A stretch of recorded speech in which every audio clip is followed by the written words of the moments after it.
Les associations humanitaires doivent pouvoir continuer leur travail au Niger. Déclaration de Jean Castex cet après-midi lors de la cérémonie d'hommage aux 6 humanitaires français tués dimanche au Niger. Le Premier ministre assure que la France poursuivra son action pour protéger les organisations humanitaires partout dans le monde et que notre pays tout entier porte le deuil. Ce sont les 2 plus grandes villes de France. Paris et Marseille sont désormais en zone rouge, signe de circulation active du coronavirus. Les préfectures peuvent prendre des mesures contraignantes comme la fermeture des bars. Le Royaume-Uni, lui, impose une quatorzaine pour les voyageurs en provenance de France, mais aussi des Pays-Bas.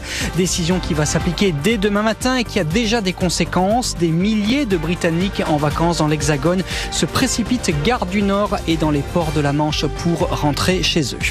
Des mesures encore plus restrictives aussi en Espagne. Les discothèques sont fermées jusqu'à nouvel ordre partout dans le pays et il est interdit de fumer dans la rue si la distance de sécurité n'est pas respectée. Au Liban, un 2e Français a trouvé la mort dans la double explosion à Beyrouth il y a 10 jours. Explosion qui a fait au moins 171 morts. Le parquet de Paris a ouvert une information judiciaire et confié l'enquête à 2 juges d'instruction. Et puis en Biélorussie, le gouvernement donne des signes d'apaisement. Il dit avoir libéré plus de 2000 protestataires interpellés lors des manifestations de contestation contre la réélection du président Loukachenko dimanche. Depuis ce matin, les débrayages se multiplient dans les usines. France Info. Et tout est plus clair.